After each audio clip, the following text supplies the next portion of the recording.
Tonight, Finance Minister Dr. Tuforsin unveils Ghana's first accelerated national reserve accumulation policy to increase international reserves to 15 months import cover by the year 2028. Now, also coming up tonight, Ghanaians may have to wait another year to join the 5G ecosystem following revised timelines announced by Sector Minister Sam George.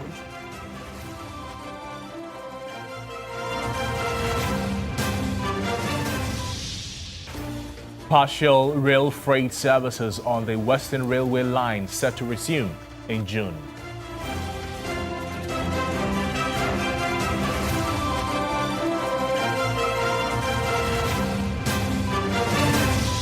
Later in business news, fuel price projected to increase for first pricing window of March as petrol and diesel expected to rise slightly while LPG may decline.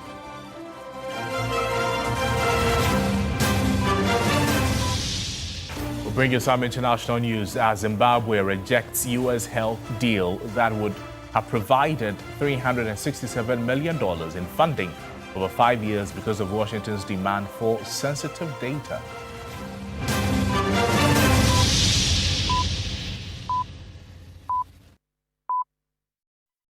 Welcome to the program. We're live also on all our social media platforms at TV3 Ghana. Join us there. Let's get interactive and settle for the details now. In our very first story, the Finance Minister, Dr. Tuforsin, has unveiled Ghana's first accelerated national reserve accumulation policy to increase international reserves to 15 months import cover by the year 2028. The minority kicked against a proposal to approve the policy by Thursday, saying it is not enthused by the projected gains outlined in it. Christian Yale reports. This policy will be anchored on the operations of the Ghana Gold Board, and it is geared towards raising an estimated 8.6 months of import cover by the end of 2026. The Finance Minister, Dr. Tuforsin, is of the view that it would help to shore up Ghana's external reserves and protect the country against future volatilities. To strengthen Ghana's resilience to economic shocks, Cabinet has approved the Ghana Accelerated National Reserve Accumulation Policy. The policy represents Ghana's strategic plan to strengthen external resilience by increasing the nation's international reserve equivalent of 15 months of import cover by end 2028. So, Speaker, this policy is anchored on the objectives of the Ghana Gold Board Act 1140, which mandates the Ghana Gold Board to generate foreign exchange for the country and support gold reserves accumulation by the Bank of Ghana. He accused the Akufo-Addo government of excess borrowing from the Eurobond market as well as other external facilities, which resulted in about $2.5 billion debt the country is still servicing. In the last 8 years, the Bank of Ghana has relied on swaps, sale and buybacks, and other short-term facilities to build reserves. This has been done at a very high cost. Between 2018 and 2021, Ghana again relied heavily on external borrowings to support reserve buildup. A total of $11 billion and 25 million United States dollars was borrowed through Eurobonds by government from the Eurobond market during the period. This came at a very high cost, ranging from 7.6% and 9.6% per annum. In total, Mr. Speaker, Eurobond borrowed between 2018 and 2021 to support reserve buildup costed the taxpayer about 2.5 billion United States dollars in interest payment alone. Right, Honorable Speaker, it should be noted that Ghana is still servicing this debt following the end 2022 debt default. The Speaker, in 2026 alone, Ghana is required to pay 1.5 billion United States dollars in debt servicing due to this Eurobond debt. As part of implementing this measure, the Finance Minister announced that the Ghana Gold Board would sign a memorandum of understanding with the Bank of Ghana to ensure that all forex generated from this policy are sold solely by the central bank. But the minority is not so enthused about the projected outcomes from this policy. They maintain that the Akufo-Addo government started earlier reserve programs that stabilized the cedi. We are not interested in his economic theories. Mr. Speaker, the finance minister must know that this house is not interested in his new theories. And you come and sit here and say, macro, nebedi. Macro, nebedi. Ghanaians cannot afford electricity. You should know this. These are the things you should introduce policies for reform. How to reform the energy sector. You are not doing that. You come here and say, macro. I will not commend you for doing this. It is expected that the House would debate and approve this policy on Thursday before the delivery of the State of the Nation address by the President on Friday. Christian Yale, TV3 News, Parliament. And now attention turns to the state of the nation because security analyst Professor Kwesi Ening has called on President John Dramani Mahama to focus on reassurance and strategic direction as he prepares to deliver his State of the Nation address on Friday. In an interview with Evelyn Tengma assessing the president's performance 1 year into his term, Professor Ening said while the country's overall security situation has improved since December 2024, significant threats remain, both internal and external. Professor Kwesi Ening noted that the proliferation of illegal arms and increasing attacks on security personnel remain major concerns and urged government to intensify efforts to retool and equip statutory security agencies to undertake sustained arms collection exercises. He said the president does not need to outline specific military operations in his address. Instead, he should provide broad assurances. Overall, the security has improved. We live in a dangerous environment. Burkina Faso, Mali, Niger, northern Togo are all creating problems for us in terms of either terrorists or violent extremists, seeking to recuperate in our country and all that. So this is a collective effort. The president needs to give us some signals of hope. I am quite confident. I don't sleep at night frightened that something is going to happen now. Professor Ening added that President Mahama's leadership style, which he described as trusting and empowering, has already led to greater assertiveness within the police, military and other security agencies. We are beginning to see the president's style of governance creating space for his ministers to be assertive and to take decisions. And I think we are seeing it in the security field also, in which the notion of national security is not so boisterous, intimidating, intrusive, and that type of security management creates confidence. It allows we as citizens to be trusting and respectful of those who protect us. Touching on internal instability, Professor Ening said the protracted conflict in Boko demonstrates the need for a deeper understanding of the drivers of violence and stressed the need for authorities to intensify and address the incentives sustaining violence. Boko was the first place the president went to. Subsequent to that, the Inspector General of Police went there. His armored vehicle was shot at. We need to disaggregate who the actors are, what their interests are, how we can use incentives and disincentives to bring them round the table. According to him, the key message Ghanaians need to hear in the president's message to the nation is one of steady leadership, professional security management, and collective responsibility in safeguarding peace. Evelyn Tengma, TV3 News, Accra. And in the Ashanti region, residents say they are looking forward to specific commitments. Our correspondent Ibrahim Abubakar has been speaking to residents and has more. From the bustling trading hub of Kumasi to its industrial enclaves and farming communities, residents say this year's address must go beyond rhetoric. They want practical solutions. At Swami Magazine, widely regarded as the largest artisan hub in West Africa, spare parts dealers, mechanics, and small-scale manufacturers say they are looking forward to hearing policies that will stimulate growth and ease the cost of doing business. We want to hear something about our taxes. Before the elections, we met the president. He gave us assurance that he's going to do something about our duties at the ports. And actually, we presented the duties we were paying by then to him. It was there that he promised that he's going to give us the fixed rate. We didn't hear anything about it in the first budget. The second budget came and nothing has been heard about that. Going forward, we want to hear something from the government because despite the fact that the dollar is falling, duties remain high at our ports. Residents are also raising concerns about stalled and delayed road projects within Kumasi and surrounding districts. They are expecting clear updates and completion timelines. There are a lot of bad roads in Kumasi. Look at the Santasi main road.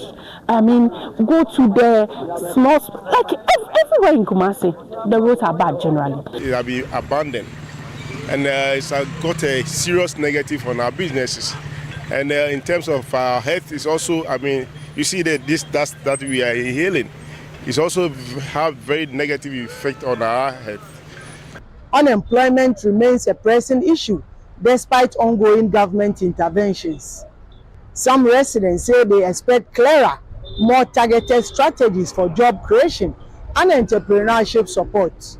We still have a lot of youth unemployed, and it's an issue. And I believe that if the president is going to put his foot down for this youth employment issue, I believe it's going to help. In farming communities across the region, cocoa farmers and food crop producers say they are hoping for improved access to markets. As the government has promised to pass a bill for cocoa farmers so that we will get automatic price adjustment, we want to hear something about that. Political analysts note that the Ashanti region plays a strategic role in national politics, making expectations here particularly significant ahead of every state of the nation's address. We need to also look into how the fight of Galamsey, where we have reached so far with it. We have to remind the president that this was basically one of the key issues that brought the previous regime down. And we will be much interested to see him emphasizing on that and more of like reassuring Ghanaians about what is ahead, what he intends to do to really hold the bull by the horn. As the president prepares to address parliament, residents in the Ashanti region say they are looking for clear timelines, measurable commitments, and policies that directly impact their daily lives. Ibrahim Abubakar, TV3 News, Kumasi. And still on national concerns, this time a crisis in our healthcare system. Ghana is once again confronting a painful phase in its healthcare system, no-bed syndrome. The renewed national outrage follows the death of a 29-year-old hit-and-run victim who reportedly was denied admission at 3 major hospitals in Accra because there were no available beds. Was this a case of negligence, systematic failure, or both? And what must change to prevent another tragedy? My colleague Grace Amwachiman, she finds out in this explainer. On February 6, 2026, 29-year-old engineer Charles Emisa was involved in a hit-and-run accident near the Kwame Nkrumah Circle overpass in Accra. Emergency responders arrived and stabilized him, but the ambulance was unable to secure immediate admission at 3 major facilities: Police Hospital, Greater Accra Regional Hospital, commonly known as RIDGE, and the Teaching Hospital. Each facility reportedly cited lack of bed space. After being transferred between facilities for nearly 3 hours, he went into a cardiac arrest and later died. His death has since triggered a national debate about emergency care in Ghana with a lot of unanswered questions. Was there truly no bed available? Could temporary stabilization have been done while arrangements were made? Was there a breakdown in communication between facilities? Or is Ghana's healthcare system simply overstretched? No-bed syndrome is a term used in Ghana to describe situations where critically ill or injured patients are denied admission because hospitals say they have no available beds. But some health experts say it is not only about beds. Professor Titus Kofi Beyo is a former General Secretary of the Ghana Medical Association and is currently the Member of Parliament for Lambusie. The most disappointing part is that no bed could simply mean that the staff are not willing to work. A shift is about to end and someone is not willing to admit a new patient and do all the documentation, so turn the patient away. No bed could mean that the doctor is afraid to work or is tired and feels that if he touch that patient and the patient pass away, duty of care is established legally because he has touched the patient. So see no evil. May I stand on this to appeal to my colleague health workers. Look at that next patient, that it could be you, it could be your father, it could be your mother. Elsewhere, by law, emergency cases are supposed to be treated first, regardless of payment or status, and defaulting attracts sanctions. Critics say poor coordination between facilities, weak referral systems, and what some describe as a breakdown in emergency response protocols are all to blame. A number of investigations have been sanctioned from the Health Facilities Regulatory Agency, HIFRA, the Ministry of Health, the Kolebu Teaching Hospital, leading to the interdiction of 4 health workers of Kolebu Teaching Hospital and the Speaker of Parliament. Health experts are recommending real-time bed tracking systems, stronger referral coordination, expanded ICU and emergency capacity, and clearer accountability mechanisms. Others are also calling for a legally binding Emergency Care Act with enforceable penalties for non-compliance. Christian Maum Hesse is a private legal practitioner who also specialized in cases of medical negligence. We would also look at the manual. We would also look at what Ghana Health Service provides, Ghana Health, Ministry of Health, because they have policies on emergency. Right. But we need Ghana Health Service or Ministry of Health needs to pass an Emergency Medical Treatment and Labor Act, just as in the U.S., so to deal and to oblige health institutions to deal with emergency, not by ethical matters, but on policy matters, but as a matter of law. Okay. It must be a reform and it must be now.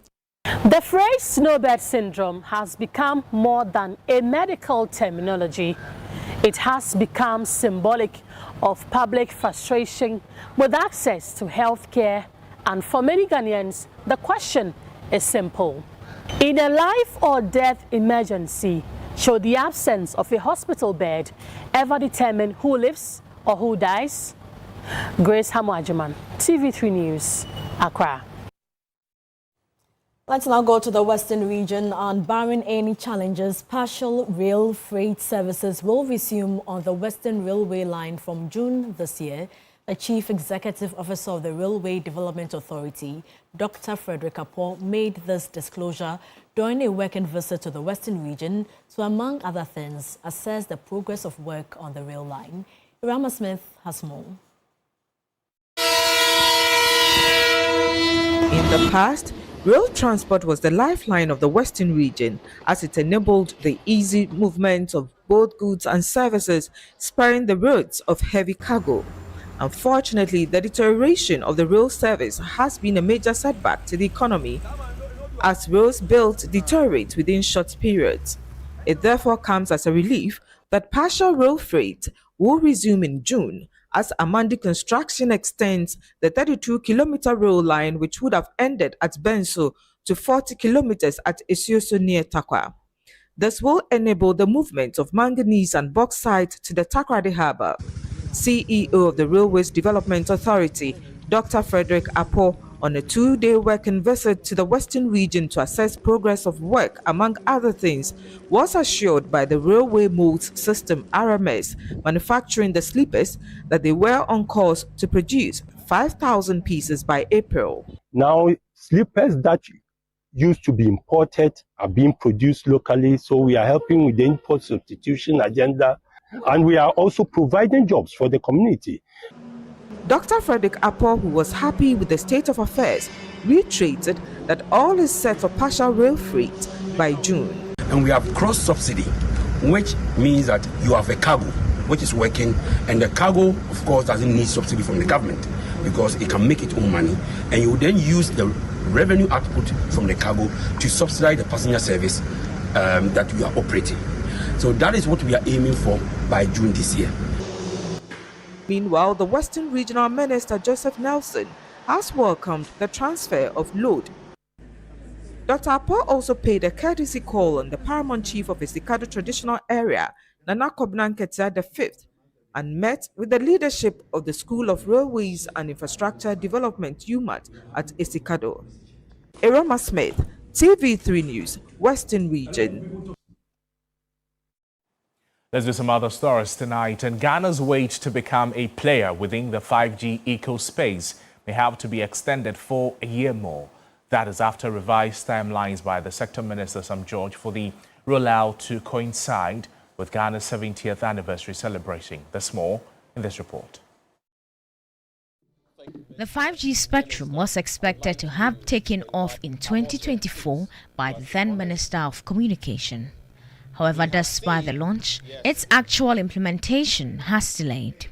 With the world embracing newer technology in the ever-growing digital space, Minister for Communication, Digital Technology and Innovation, Sam George says Ghana's rollout of the 5G spectrum will be ready before the country's next independence. Speaking during the 30th anniversary launch for the National Communication Authority, Sam George outlined government's plans to ensure the penetration of 5G networks. The decision has been taken to remove the current exclusivity mandate for the sole license holder and offer spectrum resources to the market through a national competitive bidding process, enabling network-led rollout of 5G technology.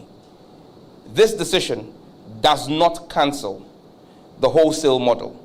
It simply provides multiple options for our market players. Our vision is to achieve 70% 5G population coverage by the 70th independence and celebration of our beloved nation next year. On digital inclusion, Board Chair of the National Communication Authority, Mavis Araba Ampa, called for increased participation for women in the digital space. Inclusion must mean more than signal coverage.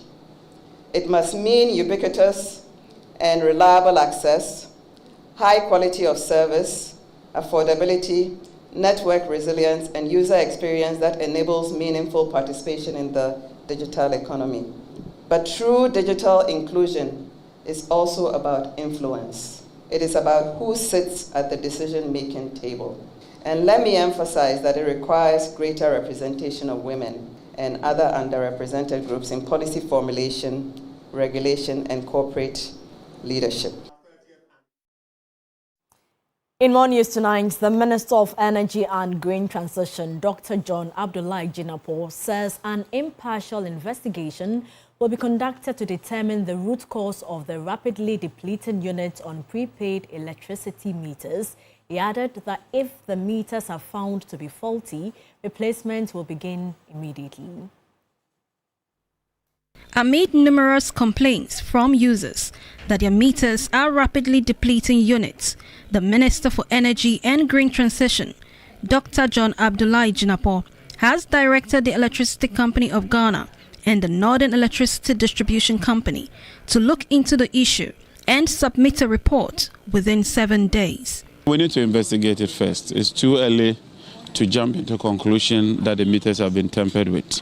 So I've tasked the team to do the investigation, let them do the investigation, impartial one, so that when they bring the report, we'll have an informed information and then we'll make an informed decision. Speaking at the commissioning of the MBH meter manufacturing factory, Dr. John Abdullahi Jinapor said that if investigations reveal consumers have been overcharged, compensation will be provided. Once we conduct the investigation, assuming some meters are faulty, we have to replace them immediately because you must put the right meter.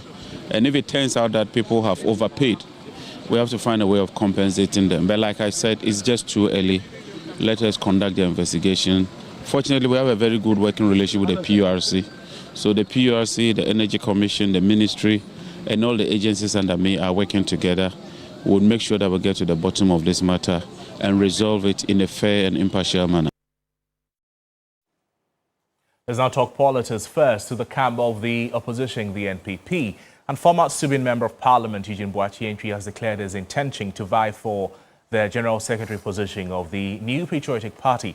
He says his vision is anchored on a strong sense of duty and a firm resolve to unite party members ahead of the 2028 general elections.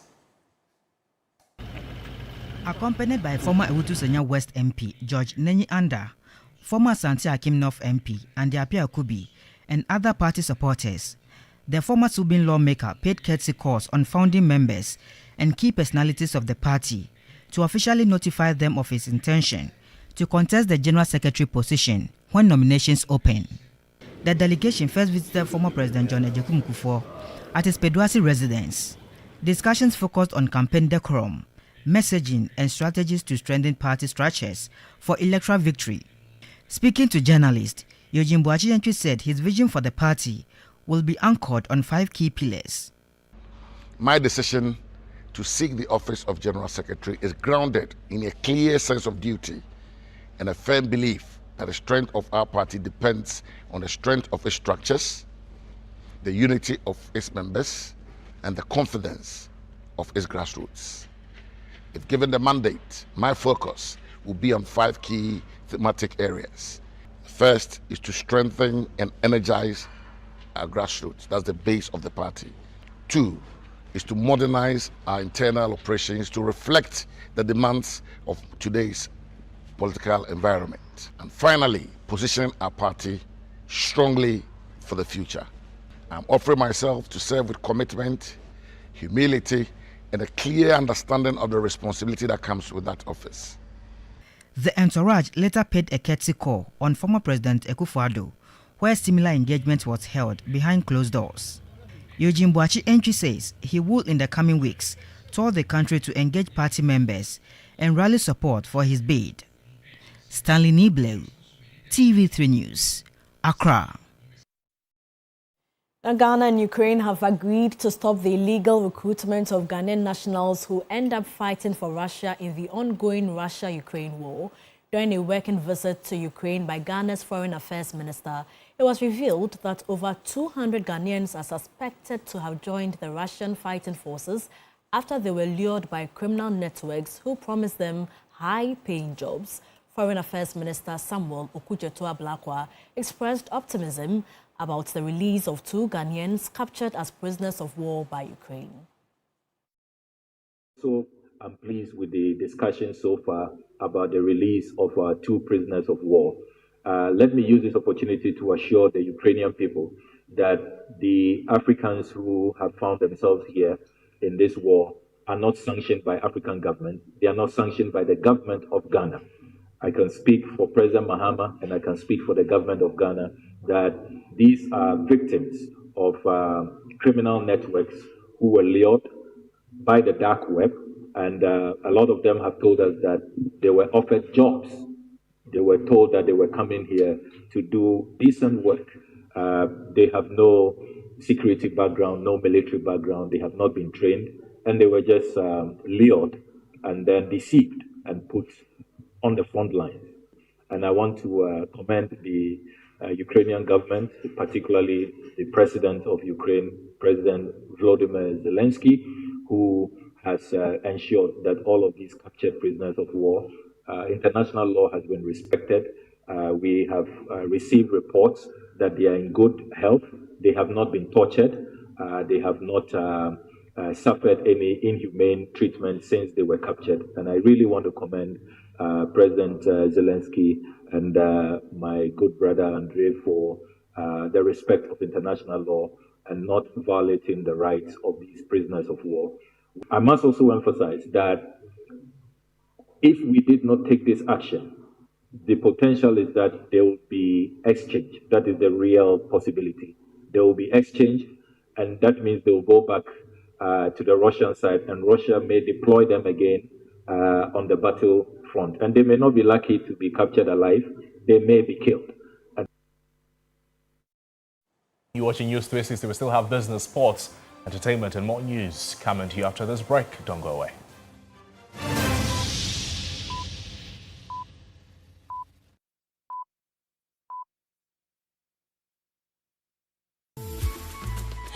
I love President Charcoal. Why? When there are so many other charcoal toothpaste. That's both charcoal and lemon. Oh, does it? Yes. Look right here. Yes. Pepsodent Charcoal has two of nature's powerful whitening ingredients. With the power of activated charcoal and lemon essence, it removes stains and whitens teeth naturally. Convinced? Well, I am. Just look at your beautiful Pepsodent smiles. For naturally whiter teeth, Pepsodent Charcoal.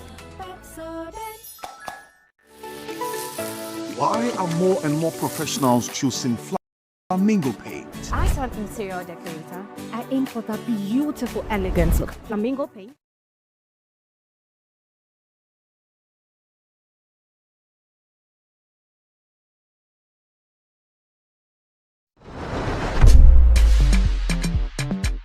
It's that time of the year when Media General transforms into Ghana's cultural hub, and this year we're taking it to another level. Our Ghana village is bigger and better. So much to experience, eat, drink, buy, do and learn every single day. And there's more. The Ghana Month Expedition offers 3 nights and 4 days of pure, unforgettable fun touring. The best part of the Eastern, Ashanti and Central regions from the 19th to the 22nd of March. And on the 28th March, all roads lead to the Legon City Mall for your favorite food event, the 3FM Gobe Festival. But that's not all. All throughout March, our screens and dials celebrate everything that makes us proud. Our shows, music, movies, festivals, history, traditions, and more. Welcome to a truly incomparable and totally immersive Ghana Month 2026.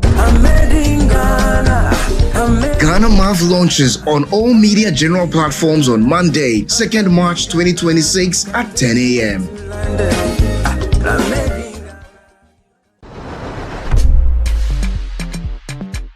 It's that time of the year when Media General transforms into Ghana's cultural hub, and this year we're taking it to another level. Our Ghana village is bigger and better. So much to experience, eat, drink, buy, do and learn every single day. And there's more. The Ghana Month Expedition offers 3 nights and 4 days of pure, unforgettable fun touring. The best part of the Eastern, Ashanti and Central regions from the 19th to the 22nd of March. And on the 28th March, all roads lead to the Legon City Mall for your favorite food event, the 3FM Gobe Festival. But that's not all. All throughout March, our screens and dials celebrate everything that makes us proud. Our shows, music, movies, festivals, history, traditions, and more. Welcome to a truly incomparable and totally immersive Ghana Month 2026. Ghana Month launches on all Media General platforms on Monday, 2nd March 2026 at 10 a.m.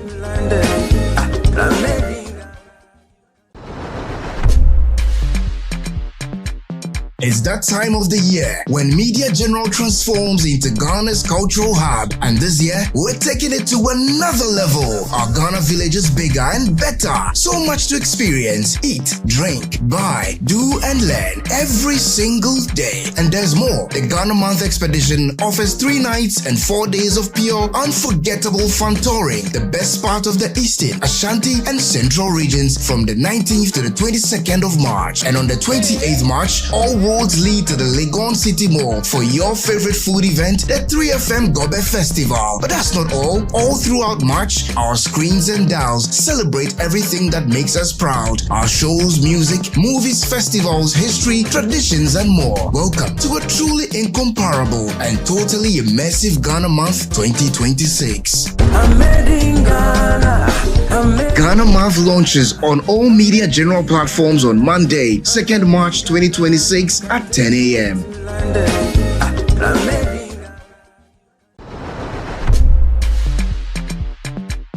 It's that time of the year when Media General transforms into Ghana's cultural hub, and this year we're taking it to another level. Our Ghana village is bigger and better. So much to experience, eat, drink, buy, do and learn every single day. And there's more. The Ghana Month Expedition offers 3 nights and 4 days of pure, unforgettable fun touring. The best part of the Eastern, Ashanti and Central regions from the 19th to the 22nd of March. And on the 28th March, all roads lead to the Legon City Mall for your favorite food event, the 3FM Gobe Festival. But that's not all. All throughout March, our screens and dials celebrate everything that makes us proud. Our shows, music, movies, festivals, history, traditions, and more. Welcome to a truly incomparable and totally immersive Ghana Month 2026.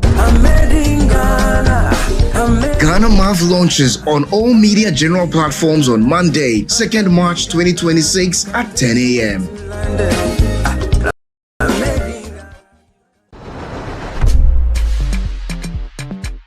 It's that time of the year when Media General transforms into Ghana's cultural hub, and this year we're taking it to another level. Our Ghana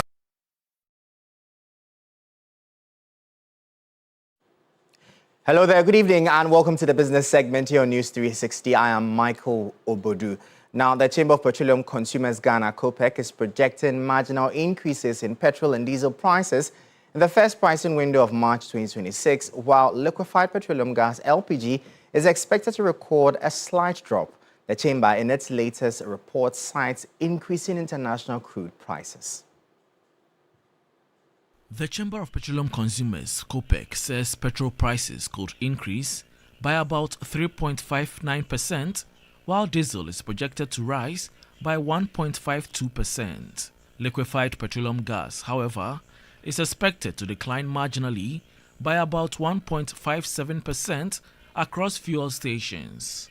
COPEC attributes the projected increases mainly to rising international fuel prices, despite a slight appreciation of the Ghana cedi against the US dollar during the current pricing window. Based on the projections, petrol is expected to sell between 11 cedis 80 pesos and 13 cedis per litre, while diesel could range between 12 cedis 73 pesos and 14 cedis per litre. LPG is projected to sell between 11 cedis 48 pesos and 12 cedis 69 pesos per kilogram. Executive Secretary of COPEC, Duncan Amwa, is however urging oil marketing companies to maintain stable prices to avoid placing additional financial pressure on consumers.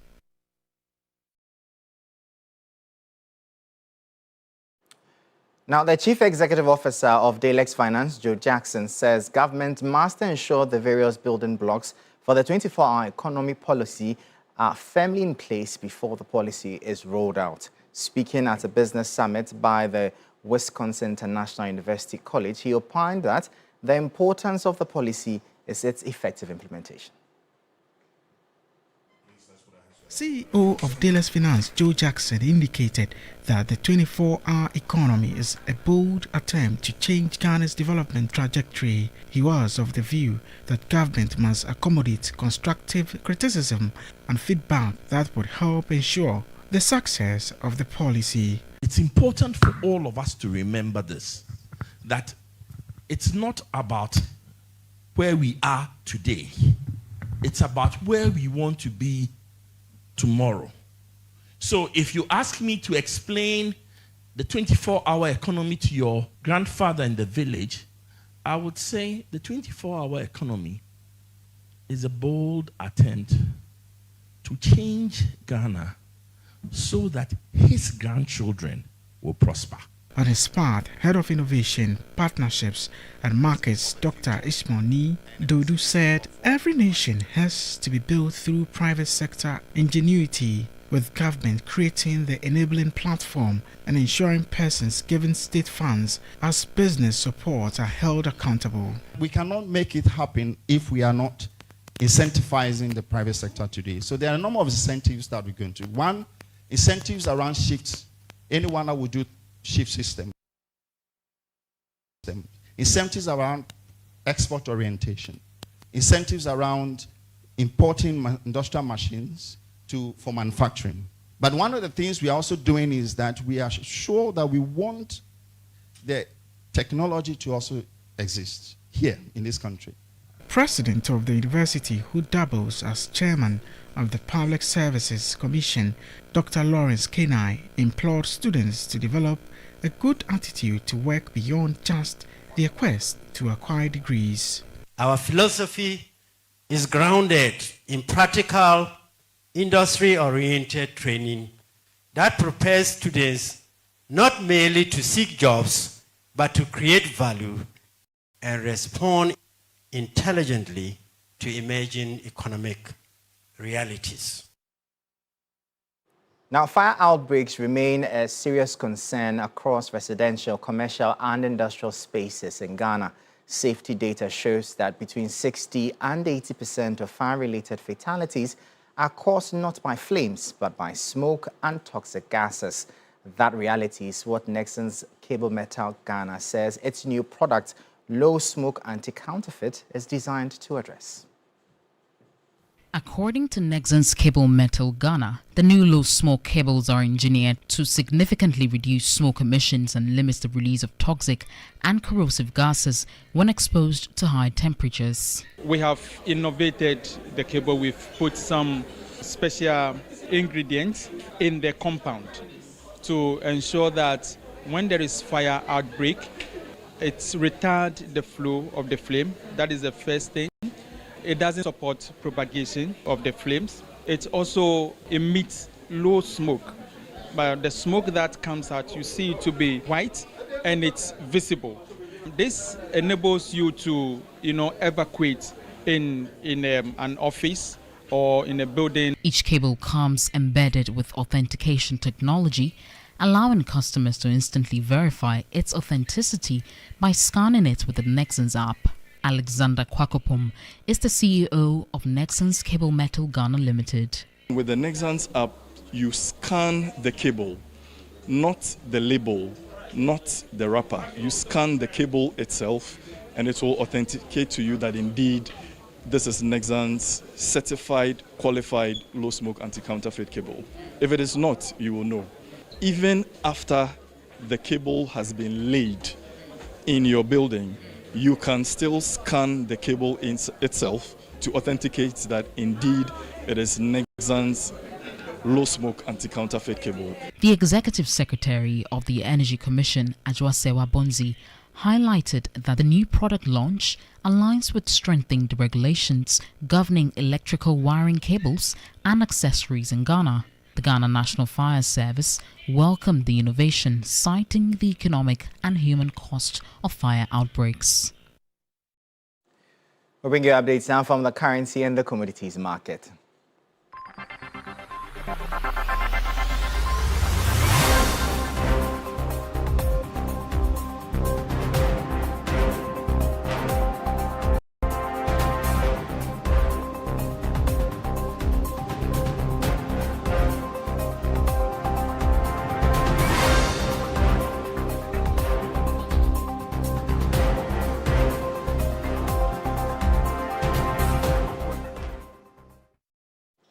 And that'll be all for today's edition of the business segment here on News 360. I am Michael Obodu. Up next, the sports.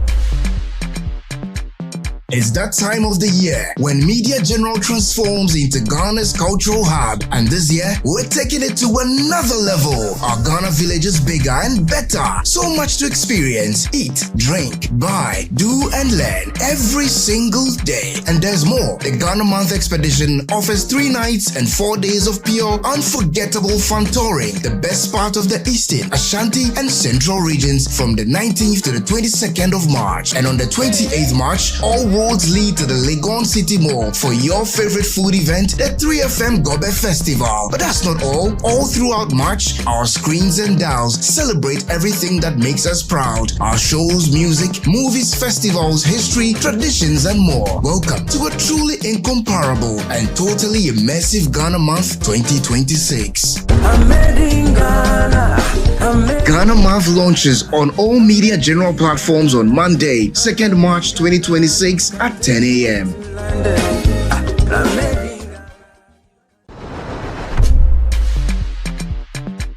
It's that time of the year when Media General transforms into Ghana's cultural hub, and this year we're taking it to another level. Our Ghana village is bigger and better. So much to experience, eat, drink, buy, do and learn every single day. And there's more. The Ghana Month Expedition offers 3 nights and 4 days of pure, unforgettable fun touring the best part of the Eastern, Ashanti and Central regions from the 19th to the 22nd of March. And on the 28th March, all roads lead to the Legon City Mall for your favorite food event, the 3FM Gobe Festival. But that's not all. All throughout March, our screens and dials celebrate everything that makes us proud. Our shows, music, movies, festivals, history, traditions, and more. Welcome to a truly incomparable and totally immersive Ghana Month 2026.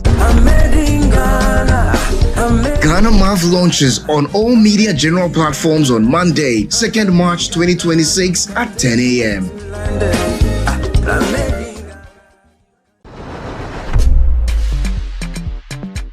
It's that time of the year when Media General transforms into Ghana's cultural hub, and this year we're taking it to another level. Our Ghana village is bigger and better. So much to experience, eat, drink, buy, do and learn every single day. And there's more. The Ghana Month Expedition offers 3 nights and 4 days of pure, unforgettable fun touring the best part of the Eastern, Ashanti and Central regions from the 19th to the 22nd of March. And on the 28th March, all roads lead to the Legon City Mall for your favorite food event, the 3FM Gobe Festival. But that's not all. All throughout March, our screens and dials celebrate everything that makes us proud. Our shows, music, movies, festivals, history, traditions, and more. Welcome to a truly incomparable and totally immersive Ghana Month 2026.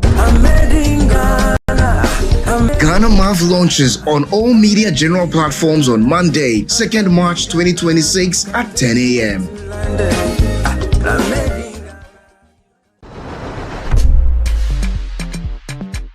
It's that time of the year when Media General transforms into Ghana's cultural hub, and this year we're taking it to another level. Our Ghana village is bigger and better. So much to experience, eat, drink, buy, do and learn every single day. And there's more. The Ghana Month Expedition offers 3 nights and 4 days of pure, unforgettable fun touring the best part of the Eastern, Ashanti and Central regions from the 19th to the 22nd of March. And on the 28th March, all roads lead to the Legon City Mall for your favorite food event, the 3FM Gobe Festival. But that's not all. All throughout March, our screens and dials celebrate everything that makes us proud. Our shows, music, movies, festivals, history, traditions, and more. Welcome to a truly incomparable and totally immersive Ghana Month 2026.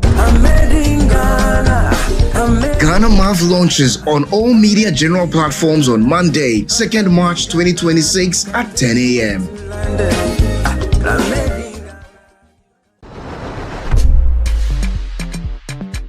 It's that time of the year when Media General transforms into Ghana's cultural hub, and this year we're taking it to another level. Our Ghana village is bigger and better. So much to experience, eat, drink, buy, do and learn every single day. And there's more. The Ghana Month Expedition offers 3 nights and 4 days of pure, unforgettable fun touring the best part of the Eastern, Ashanti and Central regions from the 19th to the 22nd of March. And on 28th March, all roads lead to the Legon City Mall for your favorite food event, the 3FM Gobe Festival. But that's not all. All through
Africa Center of Excellence in Pram Pram.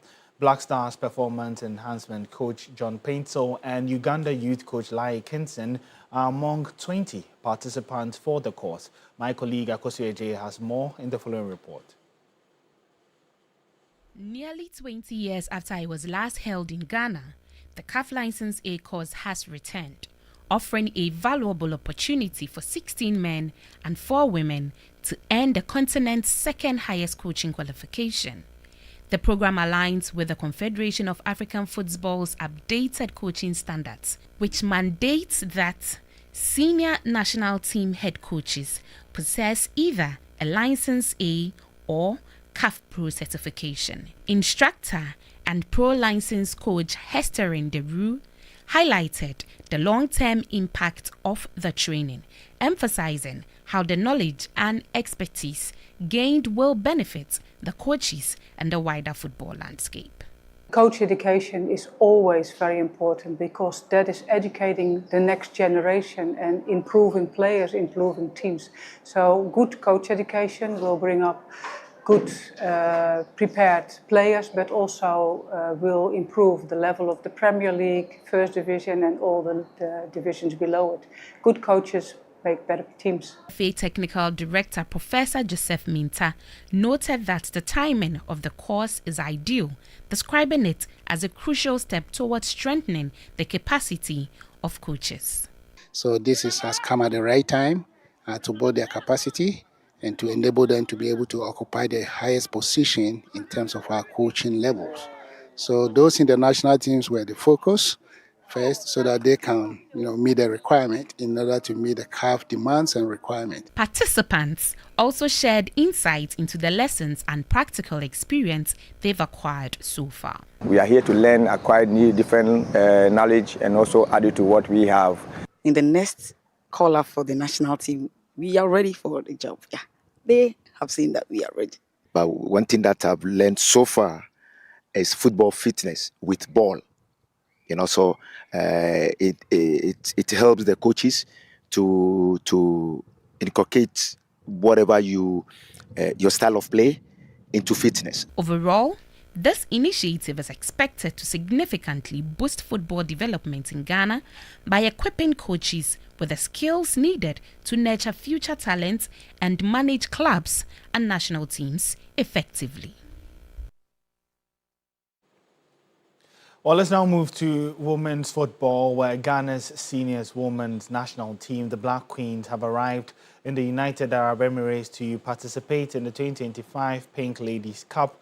The team touched down in the early hours of Wednesday as they intensify preparations for the upcoming 2026 Women's Africa Cup of Nations, scheduled to take place in Morocco next month.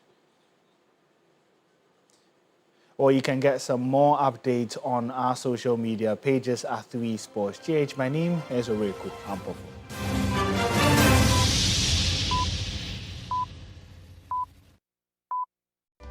In my line of work, a confident smile is everything. Kale Charcoal toothpaste keeps me on top of my game and ensures my smile is always radiant.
Good evening, I'm Esiedua Afeni. It's time to dive into some scoop in the world of entertainment. Experienced Ghanaian actor Fred Amugi has revealed that his journey into acting began in 1969 on the theatre stage, a foundation he says has shaped him into the actor many Ghanaians admire. According to him, the discipline and intensity of stage performance played a key role in refining his talent and influencing how audiences see him. In 1969, on the stage, and the stage is what I would say shaped me into how people see me now. Speaking on the afternoon show, Fred Amugi explained that, unlike film acting, stage performance demands constant alertness and precision, as there are no second chances once the curtain rises. He emphasized that performing live before an audience sharpens both the mind and emotions of an actor. The stage makes you alert all the time. You can't afford to just mess up with your lines. Unlike you and I know, cut, then we rejoin and we move on. You can't do that with the stage. So every time it opens your mind, it opens your heart to whatever you are doing, because you are live on stage and your audience is live right there with you. So it motivates you all the time to do your best. Despite decades of experience, the veteran actor says he is never fully satisfied with his performances. I don't remember seeing myself in my last production telling myself I'm satisfied. Every time I tell myself, hey, if I were given another chance to do this, I think I would do better than this. And that is what keeps me going. When asked whether he has ever forgotten his lines on stage, Amugi responded candidly, admitting that it is part of the theatrical experience. If it hasn't happened to you before, then you haven't been through the stage. It happens to everybody. In more entertainment stories, versatile singer and lonely hit maker Jalid has revealed that High Life legend Amachi Dede remains his ultimate dream collaborator. When asked about potential collaborations he hopes to pursue in future, Jalid indicated that working with Amachi Dede remains a major personal and professional goal.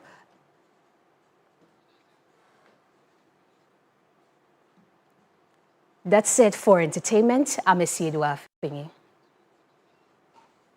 And that's it for News 360. Thank you so much for your time. I am Portia Gabo. I am Noble Crosby, and have a great evening. Bye-bye.